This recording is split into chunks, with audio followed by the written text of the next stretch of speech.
Hello and welcome to Cornish Walking Trails. Today we're in Polperro.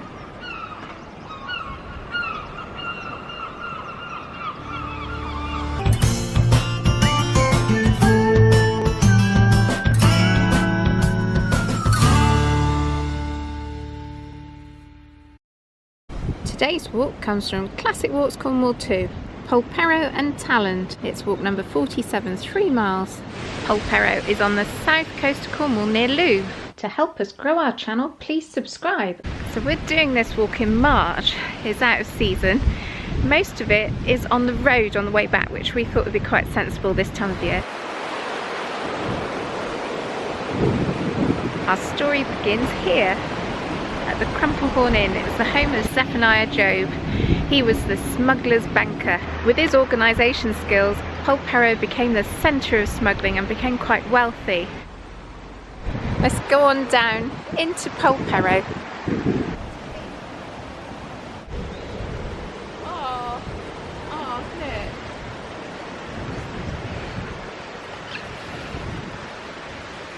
What's that little man? He's telling me there's no place like Nome.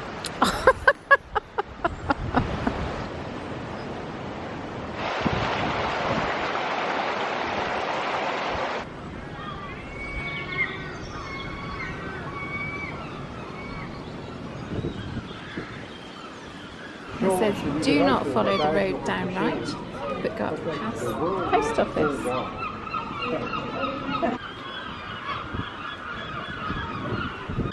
Smuggler's House, Sarah. I think we're in the right place.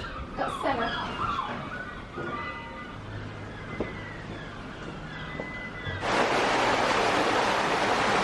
I think this is wonderful. The house on the props. It's literally propped up over the river. It's so they can make it bigger, isn't it? That's fantastic, isn't it? Isn't it great? It's still standing, it's brilliant. I know. B&B. You can imagine old smuggling plot being hatched in there, can't you? So the smuggling community in Polperro was so strong that it's reported that customs people couldn't get a bed or served. Yeah, everybody blanked them, didn't want anything to do with them, and in the end they actually had to commission a boat to stay in the harbour, and they lived in the harbour, the customs men, trying to get at the root of the smuggling operation here in Polperro.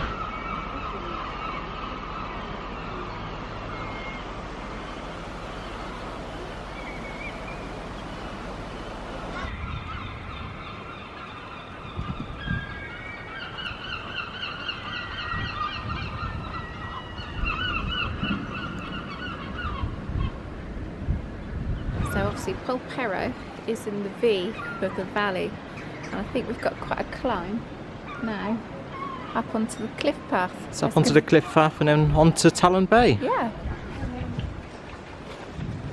Good morning.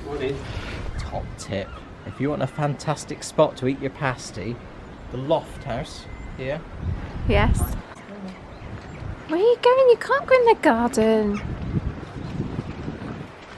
Bench all yourself, and this is your view. Oh wow.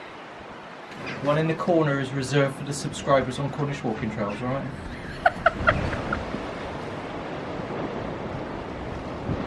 Big white property here on the end is called Island House. It's a 16th century house. It's one of the oldest here in Polperro. What makes it unique is it's over 5 floors.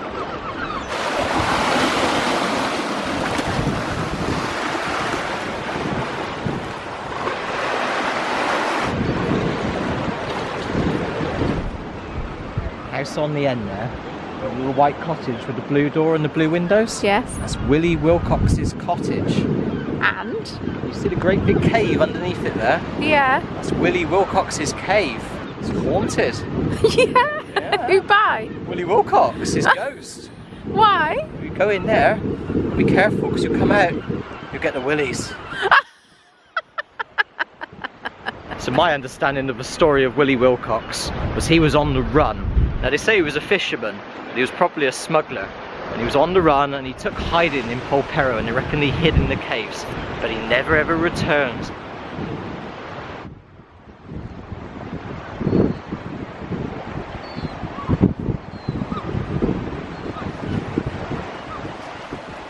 So that's climb out of Polperro was quite steep. maybe puff. But the rating does say tough. So you would expect some steep climbs. The Cornish were an enterprising lot, and we weren't shy of taking a pound off the government. When we were smuggling, there was a lot of debt in our country. We'd just been fighting the wars in America, trying to keep the empire together, and the country was basically broke. So the government's answer was to tax everything and anything. They even taxed salt, which down here had a huge negative effect because we used to salt fish to take us through the winter, our pilchards. So what we did, we went over to France and we managed to get our luxury goods like our tobacco, silk, brandy, got it in Roscoff, brought it back over here and managed to sell it for less than market rate with tax on. Good old Cornish, eh?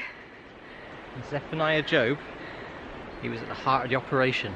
Yeah. Based here in Polperro. The smuggler's banker. The southwest coast path was actually developed by the customs men, by the government effectively, as a means to try and keep an eye on the smuggling operations that were going on locally. It was a network, a route along the coast to keep an eye out for the smuggling ships coming in.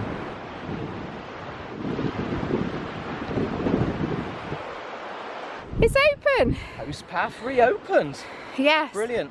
So this stretch of coastline was affected about 3 years ago. 2 or 3 years ago. We had a series of really bad storms and it took part of the coast path down. Good news if they've reopened it. It's in March 2019.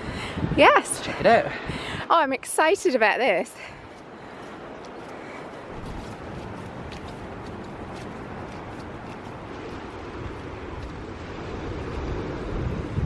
Okay, so we've come to a fork. There's some steps down there, isn't there? Steps down there with fresh footprints on. There's also a path here. I can see at the end there's like a green fence. Let me just zoom in on that. It looks as though it's been pushed back or something there. Do you think this is part of the diversion? Possibly. It's not clear, is it? That way there would probably be closest, well, it's obviously closer to the coast, isn't it? So yeah. Should we try this one? Let's try that one. So, this is what's down our steps then. It's just a lovely place to come and have a view of the waves. It's impressive, isn't it? Look at that.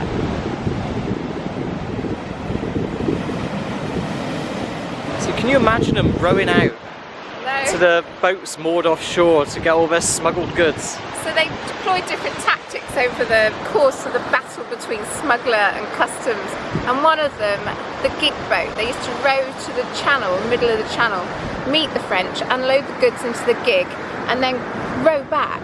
So they were quicker than the sailboats employed by the excise men into little coves like this. Quite often they'd hide the goods in the caves and things like that. They'd even weight down barrels, wouldn't they, with special stones. That's another tactic, and I reckon that's pretty what they did over here.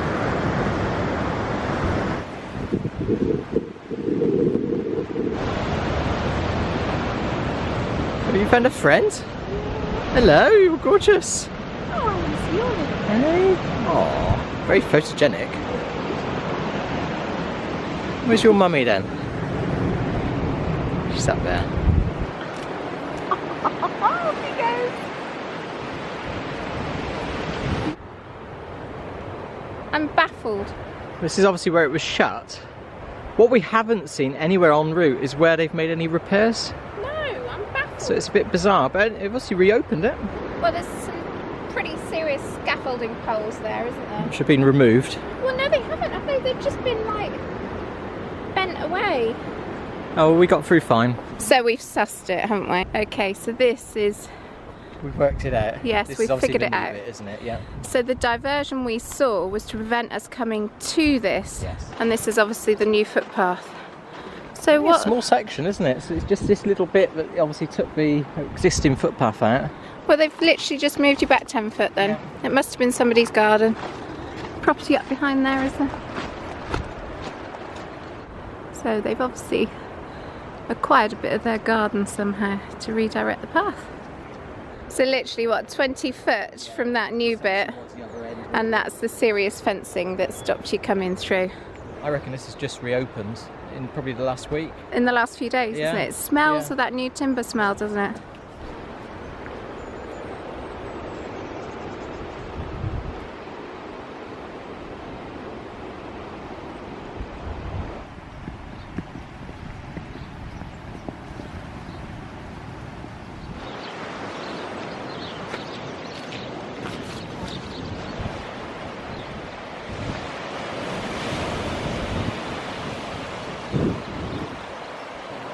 go down on the beach, have a little wander.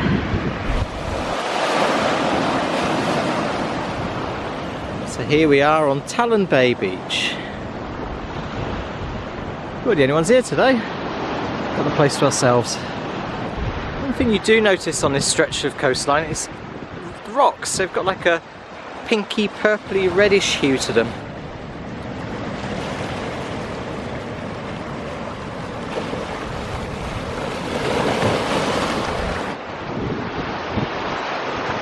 I think Sarah's down there being very creative. Talland Tower. Oh, very good. Okay, I challenge you to build one higher. Oh no! It's taller. I built it taller. Another one beside it taller.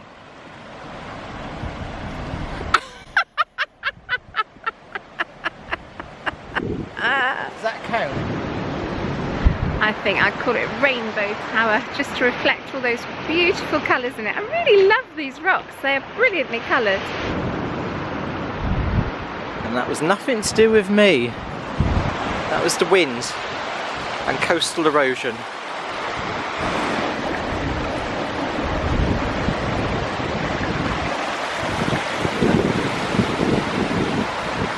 So we've had a little explore on the beach. You've built a lovely tower. And we're going to head back towards Polperro now. Yes, but it's all road walking from here. So although the cliff path was a bit muddy, this bit should be relatively easy and clean. It's quite a climb, my legs are going to jelly. Oh, so steep.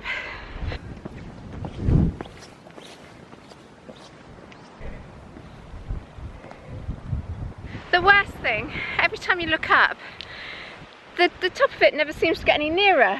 I'm pooped. I'm blowing. Some stank, Sarah. Some stank uphill. Oh. Come on. Ah.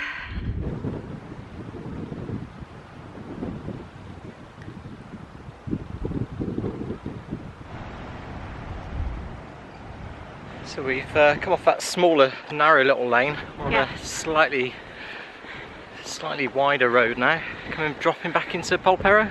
Yeah. So you're consulting the book. So we go past this school. Yeah, it says walk straight ahead, passing houses and a school.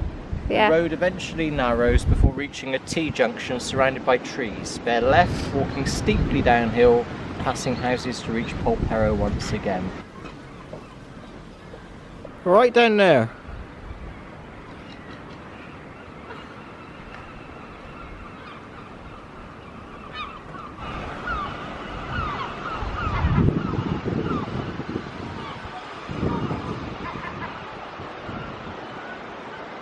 Today's walk comes from Classic Walks Cornwall 2, Polperro and Talland. It's walk number 47, 3 miles. Fabulous walk today. We went from Polperro to Talland Bay, both very much involved in the history of smuggling in Cornwall. Yeah, absolutely. So it was 3 miles. We found out that the coast path is reopened again, which is brilliant, and it was graded as tough, and I think that was fair. It's like that coming out of Talland Bay, wasn't it? So the old instructions and book, they took us around the walk without any problems, although it is relatively simple. Follow the coast path back along roads, wasn't it? Which is another reason we chose it, so it'd be nice and wouldn't be too muddy on the way back. So what would you rate it? Well, for me, I would give it an 8 out of 10. Yeah, that's probably fair, because there's not a lot of information in the book about the smuggling history, is there? No, and Polperro's got such a rich and fascinating history. Certainly worth a visit if you come to Cornwall. Polperro is beautiful.